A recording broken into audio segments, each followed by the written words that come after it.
Edition this morning, I'm covering through the various different chief rabbis of Jerusalem, especially during the period of the 16th century, or 17th century, also early 17th century also.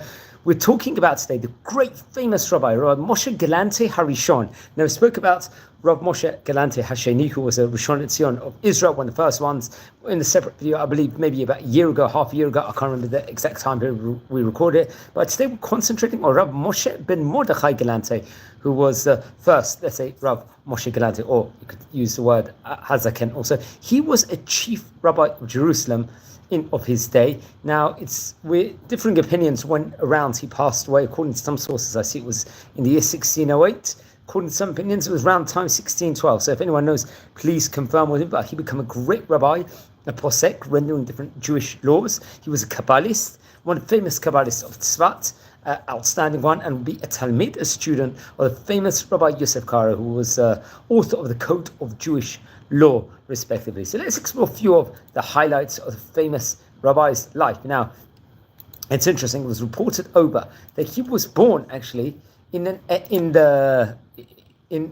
Roma, I believe it's reported over, the capital city of Italy, a place we've spoken about before. Remember, Italy, in of its day, had a great Jewish community. And when he was in his youth, he would move to Tzfat. Tzfat at that point in time was an epicenter of Torah learning. Remember, he was born during the 1500s. I'm not too sure the exact date when he was born, but at that stage in time, there's a huge, let's just say, amount of Kabbalah learning in Tzfat at that point in time. It was a golden era, let's just say, in that vicinity in of itself. He was Talmid, a student of the famous Rabbi Yosef Karo, author of the Code of Jewish Law, and I believe at the age of 22 years old, he will receive a rabbinic ordination from him, which is a very, very prominent status he would actually receive over there. I think around the year I'll have to double check, around 1550-ish or something, I'm not too sure, or maybe 1580 actually, it's reported over, he would become the chief rabbi of Tzfat, Rav Rashi over there, and I believe he took the place of Rav Moshe Matarani, another great rabbi we spoke about before, who was another outstanding Rosh Yeshiva, and one of the great rabbis of Tzfat also of his time. So he would take over that position. I'm not too sure exactly how old he was at that stage in time. His brother was Rabbi Avram Galante, another great Kabbalist of Italy, I think also very much of Italy, of Rome during the 16th century, and we've spoken about it before. And he would have great descendants, including his grandson, Rabbi Moshe Galante Hasheni, who we said before will become the chief rabbi, Rishon LeZion of Israel. And I think also Rabbi Raphael Miuchas, another rabbi that will become Rishon LeZion, a chief rabbi, and Rabbi Moshe Yosef Mordechai Miuchas, another one, another Shluchei D'Rabbanan and chief rabbi. So very much it was a chief rabbinic family, you could say, in of itself. So he was really starting off this chief rabbi position, as he was reported over to have been the third chief rabbi of Jerusalem. It wasn't a Rishon LeZion position at that stage in time. I believe the two chief rabbis before him was Rav Levi ibn Habib and Rabbi David ben Solomon ibn Abi Zimra. It will be actually Rabbi Chaim Vital will take his Rav Moshe Galante HaRishon's place afterwards. So let's explore a few more interesting things. He would write different great Torah works, I think, including the book called the Minhat Zohar, or Miftach Zohar, which was concentrating on various psukim, the wanderers, let's just say, in the book of the Sofer itself, and the Kohelet Yaakov, which is Perush on the Megillat Kohelet, the book of Kohelet, which is one of the 5 Megillot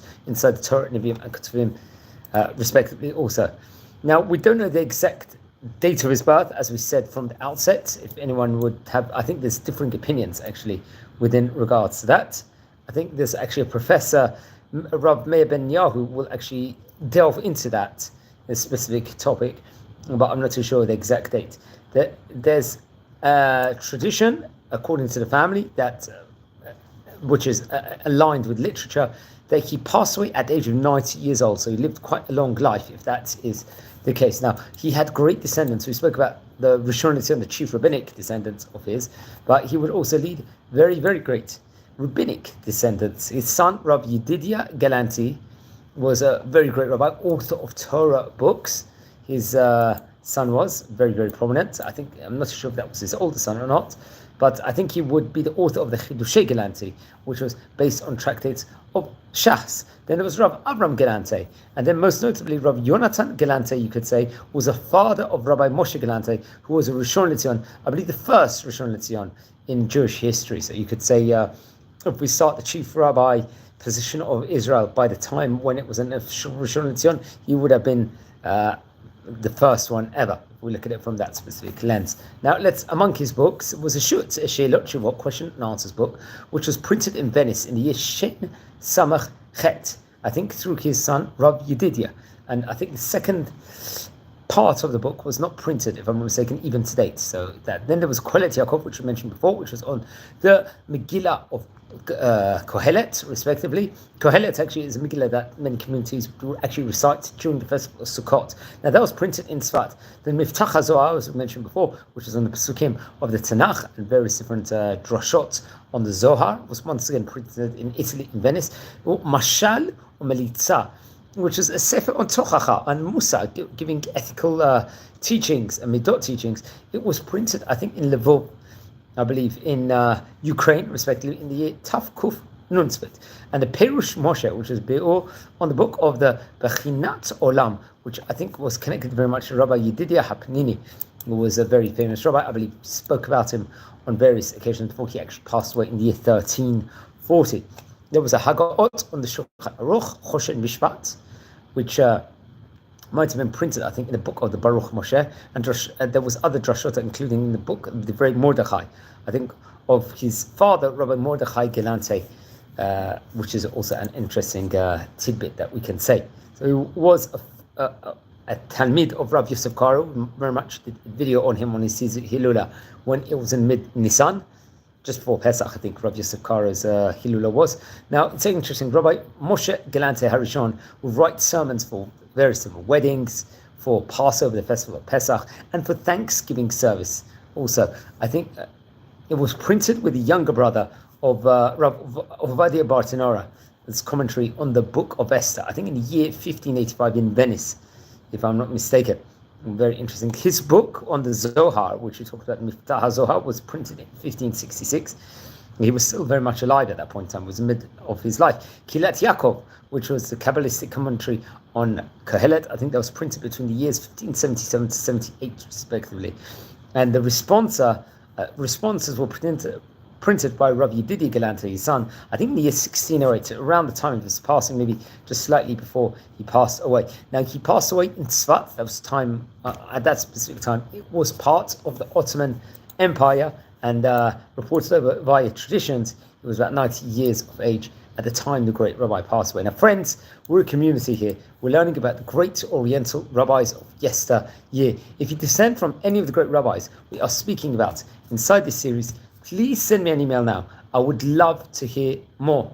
If anyone's interested in watching these videos, share the videos to other people. Please, anyone watching now, please also subscribe. Remember what we said before about the chief rabbis, who were the chief rabbis of Israel. He was the third, let's just say, chief rabbi of Jerusalem. Now, there's a big difference between Rishon LeZion, I think was the chief rabbi, was an official position as a chief rabbi, which really came about at the time of the 17th century. So in the 16th century, Jerusalem had its own head rabbis, respectively.